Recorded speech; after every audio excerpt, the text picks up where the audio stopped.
Hello everyone, welcome to online classes. Students, हमारा lesson continue चल रहा है और लेसन है digestion and absorption, lesson number 16। Class हम बात कर रहे हैं 11th क्लास की, बायोलॉजी सब्जेक्ट हम पढ़ रहे हैं और जो आज आप वीडियो देख रहे हो इस लेसन की, डाइजेशन एंड एब्जॉर्प्शन की, उसका पार्ट नंबर 3 आप देख रहे हैं। आज जो है अब हम पहुंच चुके हैं, पहले तो आपको थोड़ा सा रिकैप कर दूं दोबारा से कि हमने सबसे पहली वीडियो में डाइजेशन एब्जॉर्प्शन के इंट्रोडक्शन के बारे में पढ़ा, ह्यूमन डाइजेस्टिव सिस्टम का डायग्राम देखा, उसके पार्ट्स जाने। उसके बाद जो सेकंड वीडियो आई, सेकंड वीडियो के अंदर हमने एलिमेंट्री कैनाल जो होती है, उस एलिमेंट्री कैनाल में उसका ट्रांसफर सेक्शन अगर हम देखें तो उस ट्रांसफर सेक्शन में कौन कौन से लेयर्स होती हैं ये हमने जाना। तो ये सब हम प्रीवियस वीडियो में पढ़ चुके हैं, देख चुके हैं। आज जो है हम बात करेंगे अब वेरियस ऑर्गन्स या various parts of the alimentary canal, यानी कि एलिमेंट्री कैनाल के कौन कौन से पार्ट्स होते हैं। एलिमेंट्री कैनाल के पार्ट्स की हम बात करेंगे, उसमें सबसे पहला पार्ट आज हम एलोबरेट करेंगे। जो पहला पार्ट आता है वो पहला पार्ट है माउथ एंड बकल कैविटी। तो एलिमेंट्री कैनाल का पहला part mouth and buccal cavity. Mouth and buccal cavity, आइए देखिए इसके बारे में जानते हैं कि क्या होता है।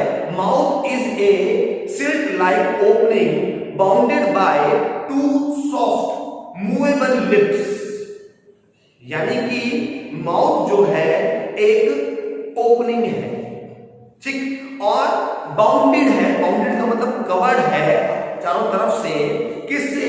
सॉफ्ट मूवेबल लिप्स से। सॉफ्ट मूवेबल लिप्स से कवर्ड है। आप देखिए ये एक ओपनिंग है और कवर किससे है? लिप्स, ठीक है। अच्छा, it opens into a small vestibule. इसकी ये जो ओपनिंग होती है, माउथ की ओपनिंग होती है, इसको क्या कहते हैं? इसकी ओपनिंग को कहते हैं, देखिए वर्ड आ रहा है वेस्टिबल। तो इसकी ओपनिंग को क्या कहेंगे? वेस्टिबल कहते हैं। यानी कि माउथ में जहां सबसे पहले ओपनिंग होती है, जहां पे बाउंडेड है किससे? लिप्स से, उस ओपनिंग पॉइंट को क्या कहते हैं? वेस्टिबल कहते हैं। अच्छा, उसके बाद इंटरनली, माउथ के अंदर इंटरनली कौन है? Gums and teeth. तो अंदर है गम्स, ठीक है, एंड टिथ। अच्छा, यानी कि मसूड़े और दांत। उसके बाद आ जाता है which in turn leads into the buccal cavity।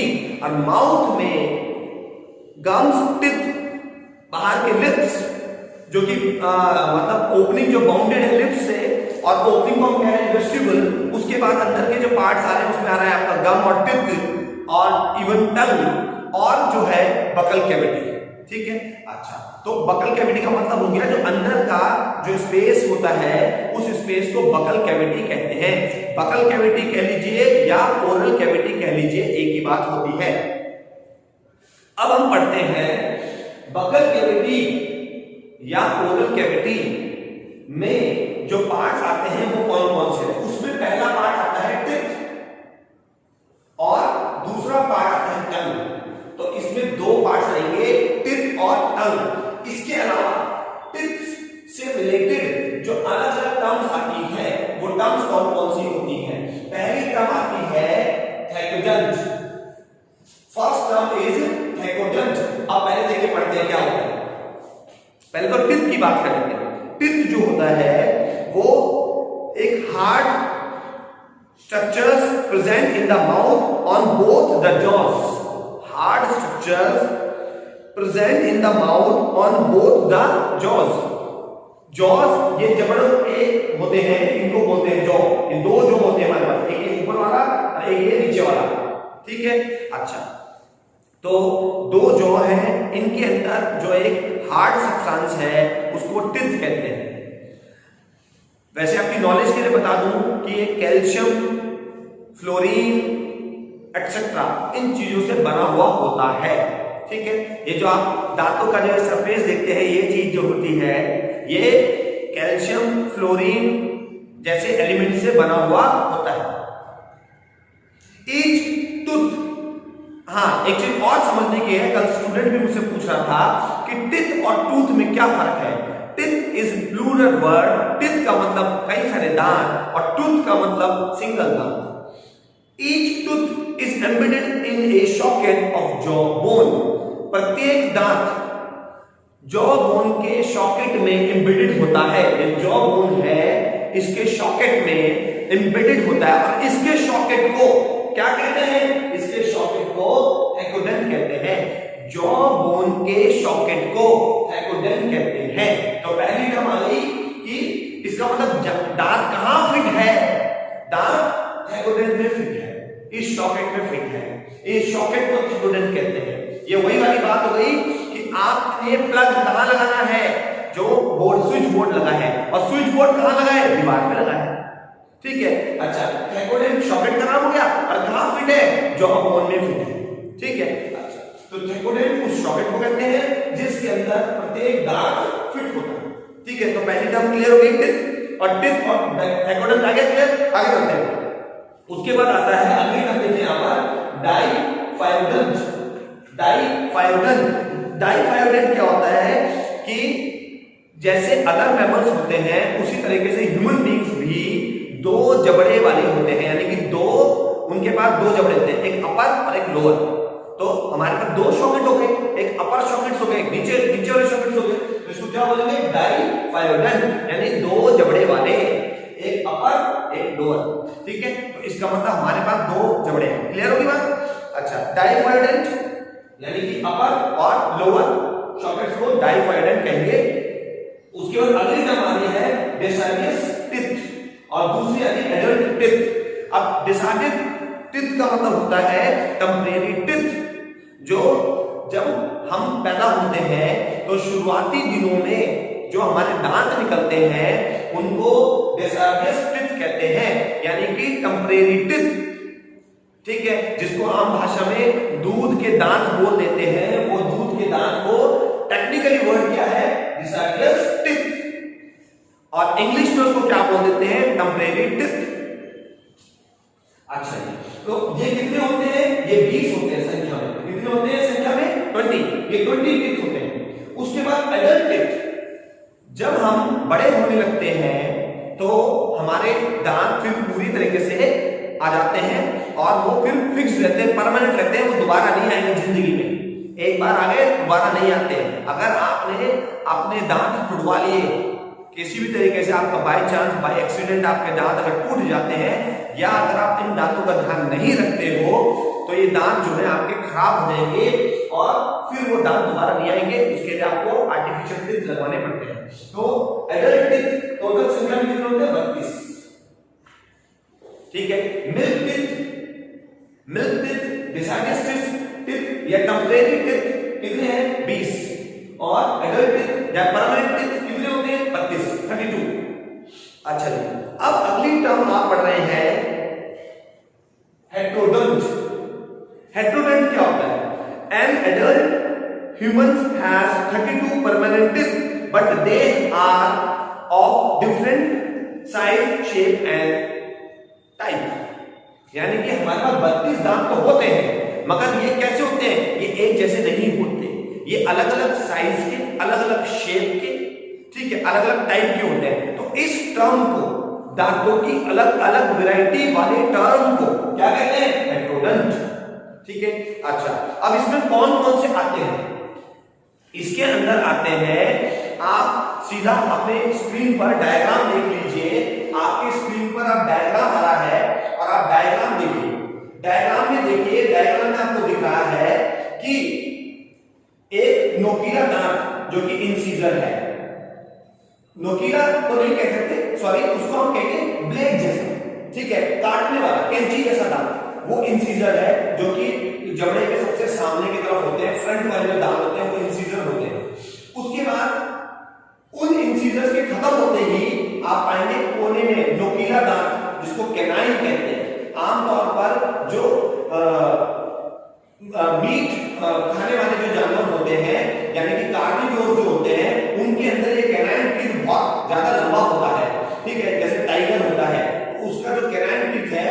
Inches में मिलेगा, इंचीज में, यानी कि इतना बड़ा दांत होता है कि आराम से वो 1 से 1.5 इंच के आसपास का होता है। ठीक है, कैनाइन टीथ, नोकीले दांत। उसके बाद आप देख रहे हैं कि फिर आ रहा है प्रीमोलर। प्रीमोलर को नंबरिंग दे रखी है 4, 5। अगर प्रीमोलर मोलर माने जाड़ और प्रीमोलर जाड़ से पहले, यानी जाड़ हम बोलते हैं जाड़ बोलते हैं आम भाषा में, उसको बोलते हैं मोलर। जो आप देख रहे हो नंबरिंग में 6, 7, 8 वो मोलर है, और जिनका नंबर 4, 5 है उसको प्रीमोलर, यानी कि जाड़ से पहले वाली। तो ये आपने अभी स्ट्रक्चर देखा, डायग्राम देखा। ठीक है, अब हम आगे चलते हैं और अब हम बात करेंगे। अब ये तो क्लियर हो गया हेट्रोडोन क्या है। ठीक है, आपने टिप का डायग्राम, आपने पूरा दांतों का सारा डायग्राम भी देख लिया। अब आप देखिए, हम बात कर रहे हैं डेंटल फॉर्मूले की। अब डेंटल फॉर्मूला मैं आपके सामने लिख देता हूं। डेंटल फॉर्मूला ये होता है, देखिए 2, 1, 2, 3। जो समझिए पहले बात को कि हमने फॉर्मूले को कैसे डिवाइड करना है, मैं ये भी बता देता हूं। ये हम सिर्फ लेफ्ट साइड की बात कर रहे हैं, दो इंसिजर लेफ्ट साइड है, यानी कि ये हमारा, अगर हम अपना वर्टिकल सेक्शन करें तो इधर वाला पोर्शन, यानी कि लेफ्ट साइड अपर पर, ये वाला इधर वाला पोर्शन, इतना हिस्सा, इसमें 2 फ्रंट में जो दिखते हैं वो इंसिजर है। लेफ्ट साइड में एक आएगा कैनाइन, 2 आएंगे प्रीमोलर और 3 आएंगे मोलर। तो ये हो गया लेफ्ट साइड का। ठीक है, अच्छा ऐसे ही same to same left side ऊपर है अपर और लेफ्ट साइड लोअर भी तो होगा ना, ऐसे लोअर भी होगा, 2, 1, 2, 3। ठीक है, अच्छा तो ये left side upper, left side lower, मगर सिर्फ लेफ्ट साइड ही थोड़ी होती है, राइट साइड भी होती है। तो गुणा कितने से कर देंगे, 2 से। अब टोटल कैलकुलेट करेंगे 32 निकल जाएंगे। ठीक है, तो ये डेंटल फॉर्मूला होता है 2, 1, 2, 3 अपॉन में 2, 1, 2, 3 और मल्टीप्लाइड बाय 2 से। ठीक है, ये चीज, तो इस तरह के टोटल 32 दांत होते हैं। ये था डेंटल फॉर्मूला। ठीक है, एग्जाम में कई बार डेंटल फॉर्मूला पूछा जाता है, आपको पता होना चाहिए। उसके बाद माउथ एंड बगल कैविटी का टिप सेक्शन हमने पढ़ लिया। अब हम बात करेंगे टंग की। अब टंग क्या है? टंग एक मस्कुलर ऑर्गन होता है। टिप जो होता है वो जो क्या बोलते हैं, वो मस्कुलर ऑर्गन नहीं है। टिप मस्कुलर ऑर्गन नहीं है। टिप एक जो है, एक आप कह सकते हो कि आपका नॉन लिविंग थिंग सब्सटेंसेस से मिल करके, ठीक है, अटैचमेंट है लिविंग थिंग्स के साथ। तो अपर पोर्शन जो है वो नॉन लिविंग थिंग्स का है, वही जैसे नेल्स की बात हो गई। ठीक है, अच्छा तो मगर जो टंग है वो लिविंग थिंग है और जो टंग है वो मस्कुलर है। ठीक है, अच्छा तो टंग जो है उसके अंदर पहले टंग की डेफिनेशन पढ़ लेते हैं। चलिए, it is a muscular organ which is freely movable in the oral cavity. Tongue क्या है? मस्कुलर ऑर्गन है और फ्रीली मूवेबल होता है। कहां? बगल कैविटी में या ओरल कैविटी में। उसके बाद ए फोल्ड कॉल्ड, ये फोल्ड यहां पे वर्ड आ रही है, देखिए क्या आ रहा है? फ्रेनुलम। टर्म क्या है? फ्रेनुलम। फ्रेनुलम का मतलब होता है एक ऐसा फोल्ड जो टंग को ओरल कैविटी में टिकाए रखता है। ओरल कैविटी के बेसमेंट और टंग के बीच में एक जॉइंट होता है, उस जॉइंट को या उस फोल्ड को फ्रेनुलम कहते हैं। देखिए इसे बोलते हैं फ्रेनुलम, इसको। ठीक है, तो फ्रेनुलम ये जॉइंट है, इसको फ्रेनुलम कहते हैं। ये ओरल कैविटी का बेसमेंट और टंग के बीच के जॉइंट को कहते हैं। क्लियर? आगे चलिए, अगली वर्ड आ रही है यहां पर पेप्लाई। पेप्लाई एक स्मॉल प्रोजेक्शंस को कहते हैं। पेप्लाई मींस स्मॉल प्रोजेक्शंस, यानी कि छोटी छोटी उभार। ठीक है, हमारी जीभ में तो ये जो उभार होते हैं वो इतने ज्यादा महसूस होंगे नहीं। ठीक है, खास तौर पे यदि हम बात करें टाइगर की, तो उसकी जीभ में ये उभार कांटे जैसे से महसूस होते हैं। ठीक है, हमारी जीभ पर अगर आप हाथ डाल करके हाथ फेरेंगे तो आपको सॉफ्टनेस महसूस देगी, यानी कि इतने ज्यादा ये जो पेप्लाई है ज्यादा उभार वाले नहीं होते। टाइगर में ये जो पेप्लाई होते हैं, यानी कि जो उभार होता है जीभ के ऊपर, ये ऐसा होता है कि जैसे महसूस देगा कि हाँ भाई किसी रफ सरफेस पर आप हाथ फेर रहे हैं, ठीक है, क्योंकि उनको जानवर को मार के खाना है तो कई बार वो, ठीक है, वो जो जीभ जो होती है वो उसमें अच्छे से रोल प्ले करती है, आप ये कह सकते हैं। जबकि हम लोग खाने को पका के खाते हैं, इसलिए पेप्लेई जो है वो इतने ज्यादा वेल डेवलप्ड नहीं है जितने ज्यादा वेल डेवलप्ड कार्निवोर्स में है। तो पेप्लेई में मौजूद होते हैं टेस्ट बड्स। इसमें मौजूद कौन होगा पेप्लेई में? Taste buds. तो papillae is a projection like structures present on the tongue is called papillae, और papillae have taste buds. Papillae में टेस्ट बड्स होते हैं। अब टेस्ट बड्स कौन कौन से होते हैं वो पढ़ लेते हैं। देखिए इसके अंदर स्वीट, बिटर, सॉल्टी एंड सोर, 4 तरीके के टेस्ट बड्स होते हैं। बट एक जो लेटेस्ट रिसर्च है वो ये बताती है कि 5 टाइप के टेस्ट बड्स होते हैं, और जो 5वां टेस्ट बड्स है उसको चाइनीज टेस्ट बड कहते हैं, ठीक है। अच्छा, बुक्स में फिलहाल मेंशन नहीं है, बट लेटेस्ट रिसर्च से पता चलता है कि 5 प्रकार के टेस्ट बड्स हैं, और 5वां टेस्ट बड जो है उसको नाम दिया गया है चाइनीज टेस्ट बड। तो ये हो गया आपका क्लियर, ठीक है। तो ये हमने माउथ एंड बकल कैविटी के बारे में पढ़ा, और उसके अंदर हमने टीथ और टंग को भी इलैबोरेट कर लिया। तो आज जो है, बट आपके लिए जो क्वेश्चन मैं दे रहा हूं, आपने कमेंट बॉक्स में मुझे जरूर करके बताना है। आपने मेरे को नंबर ऑफ कैनाइन